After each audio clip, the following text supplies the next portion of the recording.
You are now watching the new episode of iMallyTV. The word on road is that somebody in the villa is part of the LGBTQ community. Let's not delay because the streets have been talking. Let's get into this. I'm a lit kid.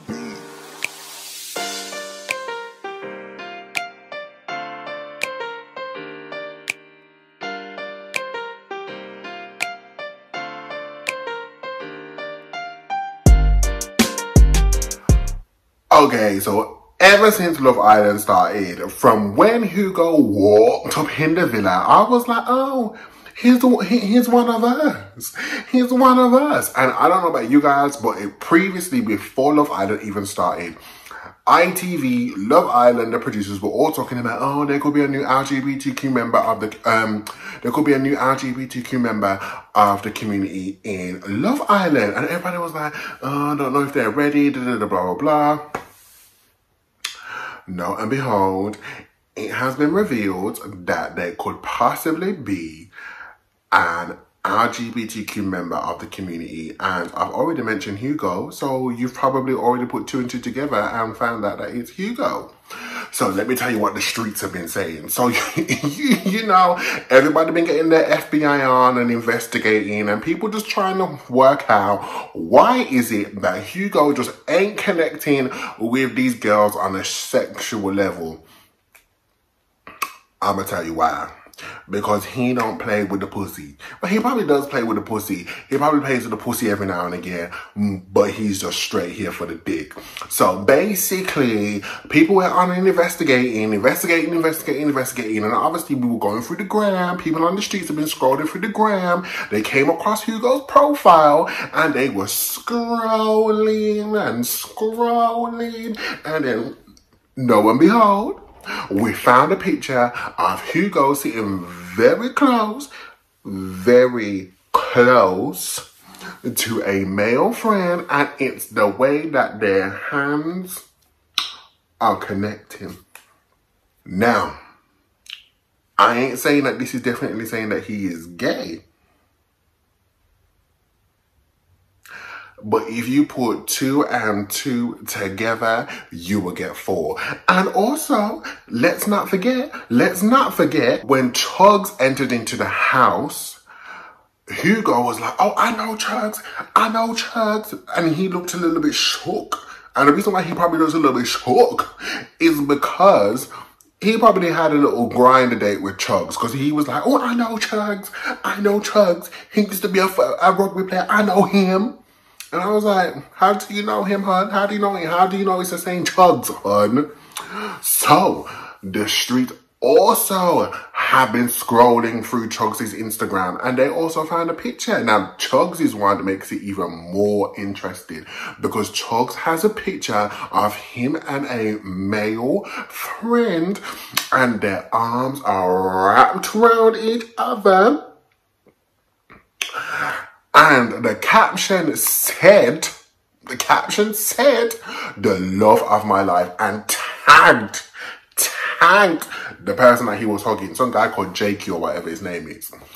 And lo and behold, ever since, the caption has been changed. It's been changed to friend for life or whatever. Now listen. I know that there's some straight men out there that are very in touch with their male friends, and you know, sometimes things can get a little bit homo, and you know, they get a bit touchy-feely, you know, but they still bros and whatever. Well, listen, let me tell you this now. Chuggs was giving me gay vibes from the jump. Hugo has been and still giving us gay vibes. I just want them to come out of the closet. That's all. I just want them to come out of the closet.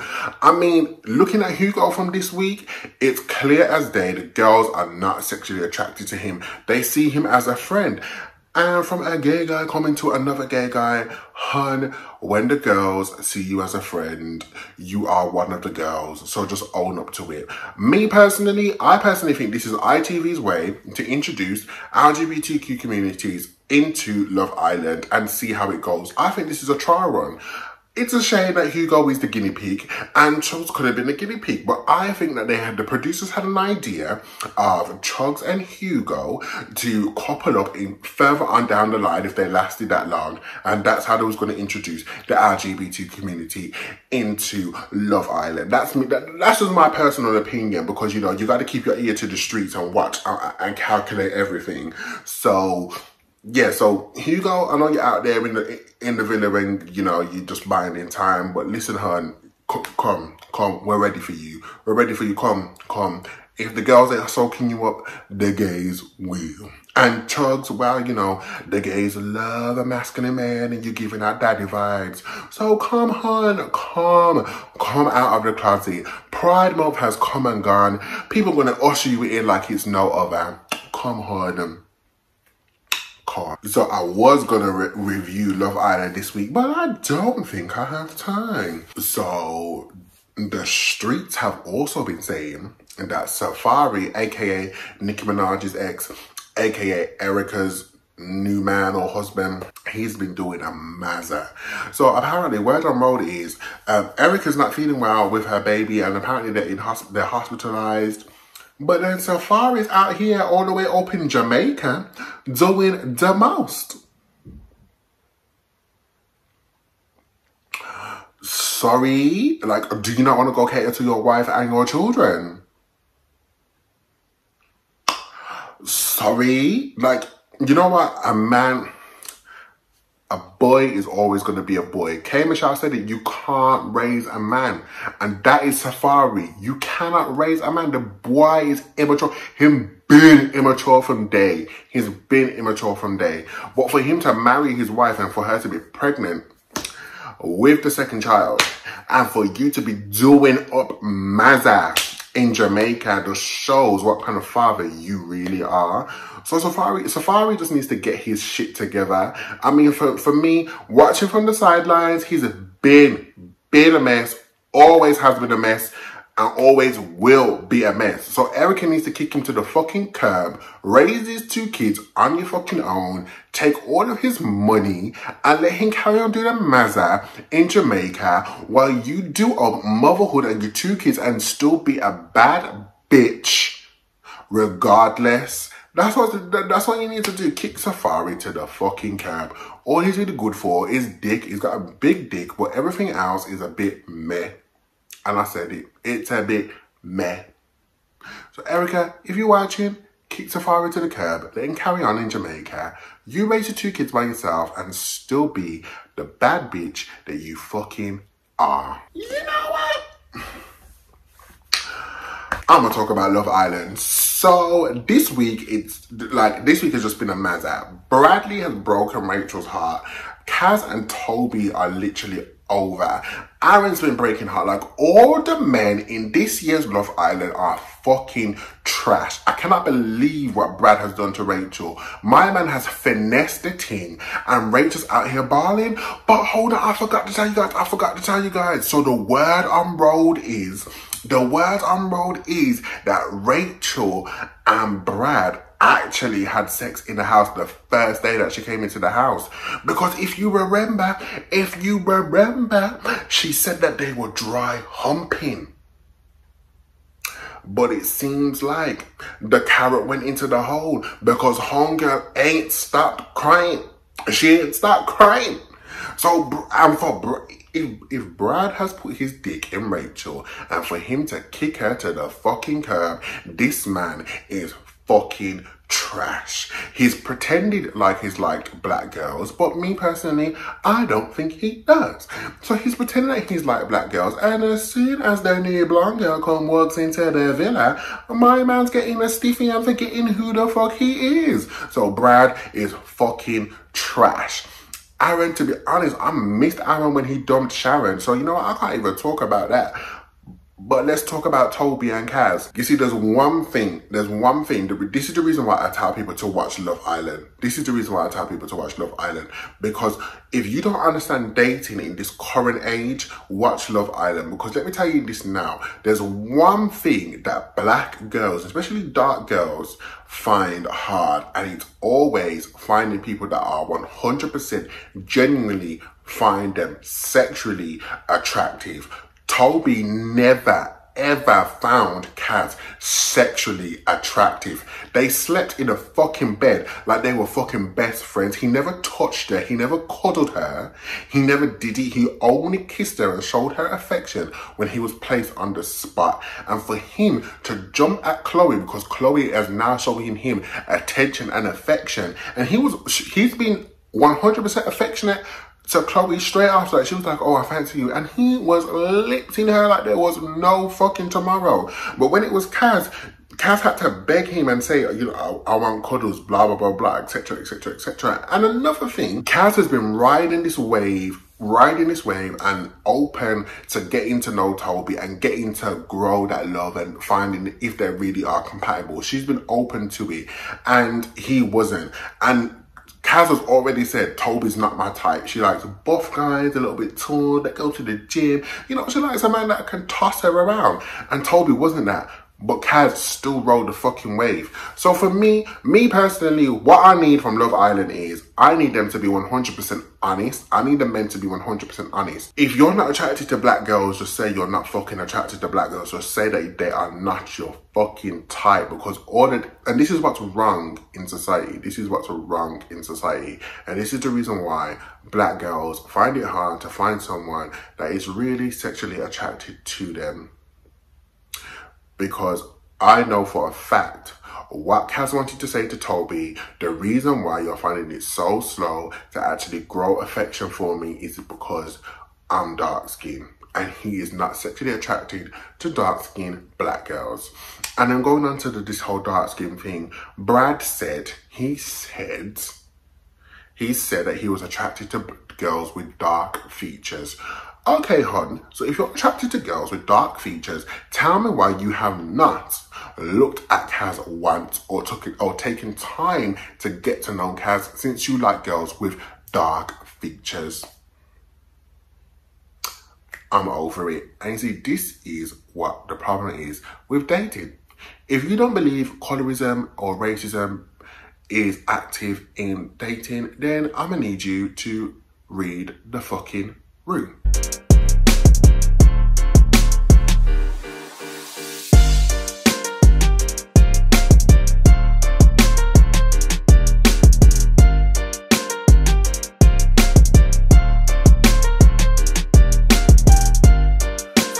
On New Music Friday, I'm sorry, but this week is another dead week. However, there is still some good mentions that we need to talk about. So, Snoh Aalegra, you know what? If I ain't pronounce homegirl's name right, you know, you can slate me, you can do whatever you want to do. I don't really give a fuck, to be honest. Anyway, so Snoh, she's released her new album, and you know what? Like, I like it. Yeah, I like it. There's a few songs on there that really stood out for me. And you know what? The reason why I like Snoh's music, I hope I'm pronouncing her name right, but anyway, the reason why I like her music is because it's not everyday turn up in it. It's not everyday bop. It's not everyday twerk in it. Like sometimes you just need music to chill out, and that's what I'm always on the lookout for. Because you know, when I come home from work, I have a chilling out playlist, and it's the best thing ever. Because when you've had a stress day, when you just need to wind down and get into bed and just zen, you know, you just need that kind of music, and this album is definitely giving us that. So there was a few tracks, and you know, I liked a lot of tracks, to be honest. Like, I'm quite impressed. I don't usually like this amount of tracks recently from an album, so I'm quite impressed. So I'm feeling In Your Eyes, Tangerine Dream. I think Tangerine Dream is one of my favorites from the album. Like, I was listening to it, I was like, this is a vibe. I'm feeling this. I'm liking this. This is a vibe. On My Mind and Taste, I was feeling them too. You know what? I can't even remember how they go because I just listened to it not too long ago, but I can't remember how they go, but I know that I definitely was feeling them. And it's definitely tracks that have stood out to me, and I'm like, you know what? I can listen to this again, or I definitely want to listen to this again, and I feel like this stands out for me. And the last track is Dying for Your Love. Surprisingly, the first time I heard Dying for Your Love, it was in my dad is 50 years old and he is into Snoh, in my dad's car, and I was like, who is this? And he was like, I was like, this is Snoh? How do you know my 50-year-old dad was educating me about her before I'm meant to be educating him? So yeah, I heard Dying for Your Love in my dad's car and I was like, I love this song. And yeah, so it's on the album. It's definitely another favourite track from the album. I definitely say that my two favourite tracks from the album are Dying for Your Love and Tangerine Dream. So if you're not really interested in her, then I'd definitely suggest that you listen to Dying for Your Love and Tangerine Dream. For me, those are the two tracks that definitely are my favourites. Dave and Stormzy have released a new song. Dave and Stormzy have released a new song and it's called Clash. For me, it's just missing. It's just missing for me. Like, I'm just not connecting. I'm really not connecting. I'm not saying that it needed to be a hit. And I'm not saying that it needed to be a bop. But I'm saying I just thought I would have connected. And for it to be Dave and Stormzy, two of the biggest rappers in the UK,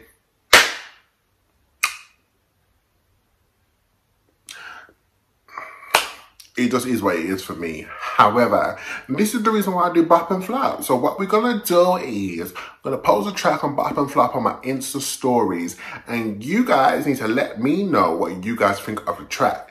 Is Clash a bop or is it a flop? As soon as this video is uploaded onto Instagram, Bop and Flop should be there. So you've only got 24 hours to vote, and I'm gonna post the results. Let me know what you think of Clash, because for me, I'm sorry, it's a flop. Also in New Music Friday, we're celebrating the Spice Girls' 25th anniversary, and they've released a new song. I can't remember what the song is called, but it's not something that you need to listen to this week anyway. I mean, if you're a fan of the Spice Girls and you know you need to listen to everything that they do, then go ahead and listen to that. But for me, you could have kept this. Like, you could have kept this. This could have been left in the archive and not released. I'm sorry. Give us something from the Dark Child era when, you know, when you guys release Holla. Give us some leftovers from there. But this, nah, you could have left this. You could have left this in the archive. I'm sorry, but it's a no from me.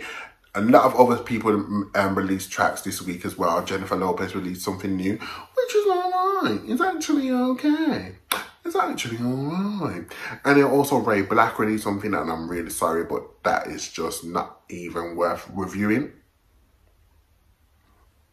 And so yeah, New Music Friday was dead again. Hopefully next week is better.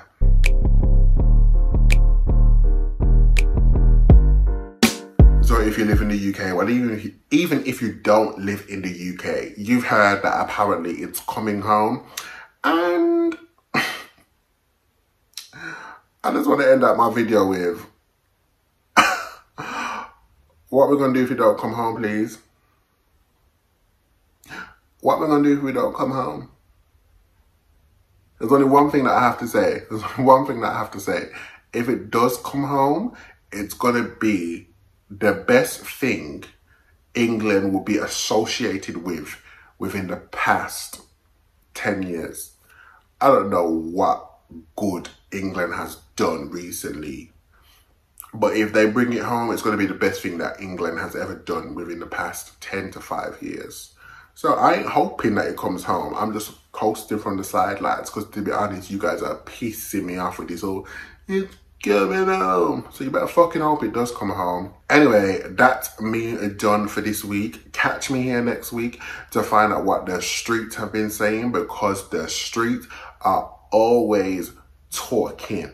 Don't forget to click like and subscribe, and tell a friend to tell a friend.